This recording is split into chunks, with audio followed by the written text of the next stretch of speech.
আজমগড়ের এক বাড়িতে রাতে নানা রকম চিৎকার শোনা যেত। হেল্প হেল্প, বাঁচাও বাঁচাও বাঁচাও বাঁচাও হেল্প হেল্প, বাঁচাও। বাঁচাও।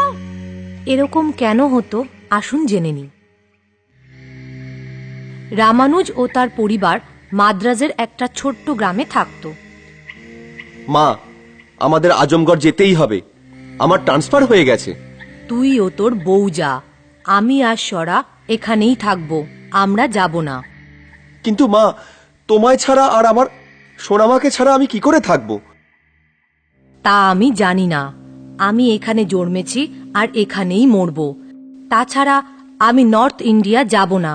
ওখানকার রীতিনীতি, জীবনযাত্রা আর আমাদের জীবনযাত্রা অনেক আলাদা। আর আমাদের কুলদেবী তিনিও তো এখানেই আছেন। আমি যাচ্ছি না। তুই চাইলে তোর মেয়ে সরাকেও নিয়ে যা, এমনিতেও ও অনেক বড় হয়ে গেছে। গ্রামে ভালো কলেজ কোথায় আছে? ওখানে গেলে হয়তো ওর পড়াশোনা আরো ভালো হবে। মা, এটা কি তোমার লাস্ট ডিসিশন? বলো। হ্যাঁ। রামানুজের অনেকবার বলার পরেও তার মা আজমগড় আসতে রাজি ছিল না। তখন রামানুজ তার স্ত্রী ও মেয়েকে নিয়ে গোছগাছ শুরু করল। সরা, মনে রেখো, ওখানে গিয়ে আমাদের সংস্কার ভুলে যেও না। আর রোজ কুলদেবীর পূজা করো, না হলে উনি রেগে যাবেন। আর কুলদেবীর রাগ ভাঙানো খুব মুশকিল কিন্তু। হ্যাঁ দিদা। আর পরের দিন রামানুজ তার স্ত্রী আর মেয়ের সঙ্গে সরকারি গাড়িতে বেরিয়ে পড়ল। কিন্তু ওরা জানতো না যে ওদের সাথে কি হতে চলেছে। ওরা সবাই খুব খুশি ছিল। কত ভালো হতো বলো দিদা যদি আমাদের সাথে আসতো। তুই তো দিদাকে চিনিস, কত বললাম আমি, কিন্তু না শুনলে কি করব? বাদ দে। যাই হোক, তুই শুধু একটা কথা মনে রাখিস যে আমাদেরকে তাড়াতাড়ি ওখানকার লোকেদের সাথে মিশে যেতে হবে, আপন করে নিতে হবে। হ্যাঁ হ্যাঁ, তাকে আর জানি না। আর তোমার সরার জন্য নতুন কলেজও তো খুঁজতে হবে ওখানে। সে আমি আমার কলিগকে বলে দিয়েছি, আমরা গেলেই ও সরার অ্যাডমিশন ভালো কলেজে করিয়ে দেবে। রামানুজ ও তার পরিবার আজমগড় পৌঁছতে পৌঁছতে সন্ধ্যা হয়ে গেল। সূর্যও ডুবে গেছিল তখন। ওরা গাড়ি থেকে নেমে চাঁদ দেখতে পেল আর নমস্কার করল। তখনই তার অফিস কলিগ সেখানে এলো। রাস্তায় কোনো কষ্ট হয়নি তো?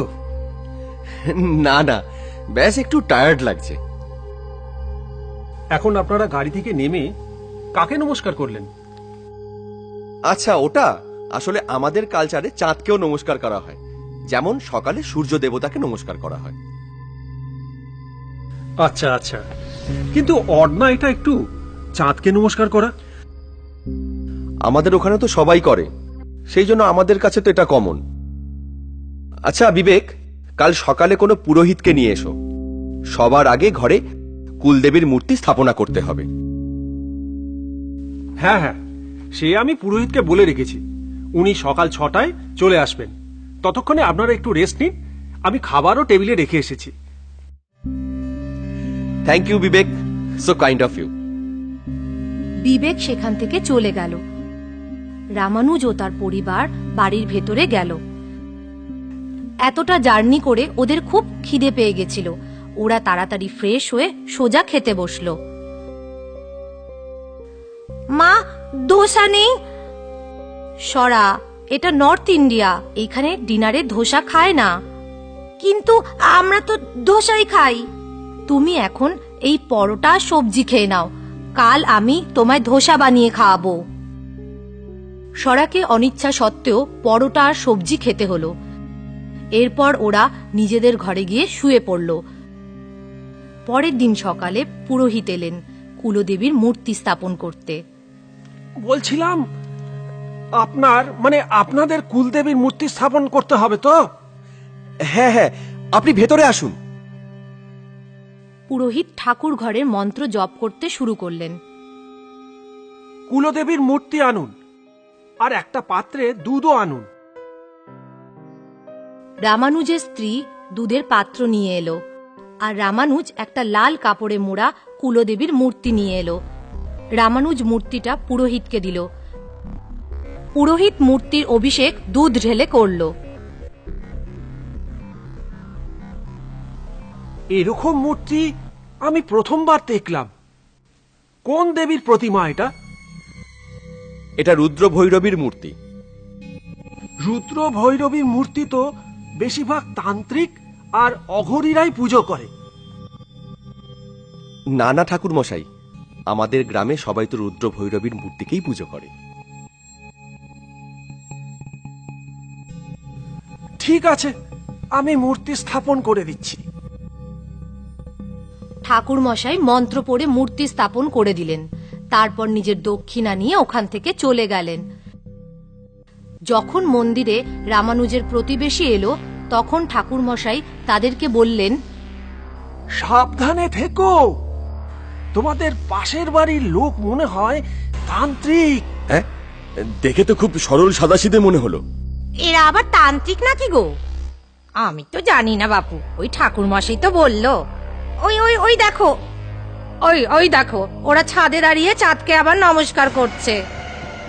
তার মানে তো এরা পাক্কা তন্ত্রমন্ত্র জানা হবে। প্রতিবেশীরা ভেতরে ভেতরে আলোচনা শুরু করলো।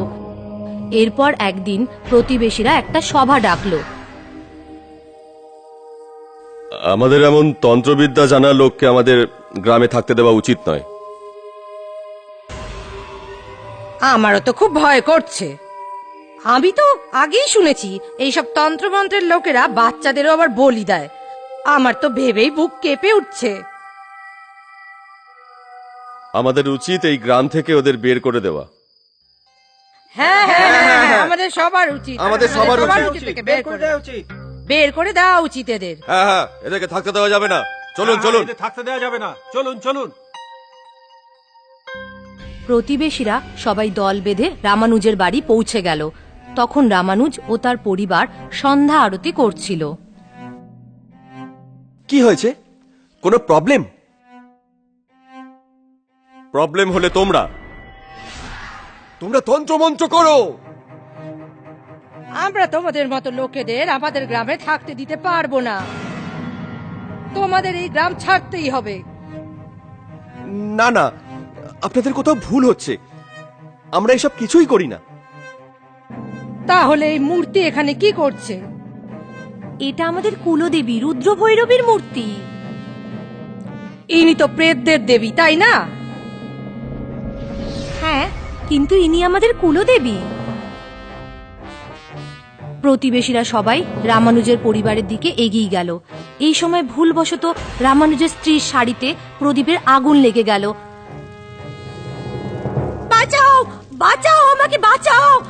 রামানুজ বাঁচাতে আসলে তাড়াহুড়ায় ওখানকার দ্বিতীয় প্রদীপটিও পড়ে যায়, যার ফলে পুরো আগুন লেগে গেল। রামানুজ ও তার পরিবার আগুনে পুড়তে লাগলো। আমাদের সাহায্য করো, আমাদের সাহায্য করো, আমাদের সাহায্য করো, আমাদের সাহায্য করো, বাঁচাও, প্লিজ প্লিজ হেল্প! পুরো পরিবার সাহায্যের জন্য আকুতি জানাতে লাগলো, কিন্তু কেউ তাদের সাহায্য করলো না। সবাই নিজেদের বাঁচানোর জন্য ওখান থেকে পালিয়ে গেল। ওই দিনের পর থেকে রোজ রাতে ওই বাড়ি থেকে আর্তচিৎকার ভেসে আসে।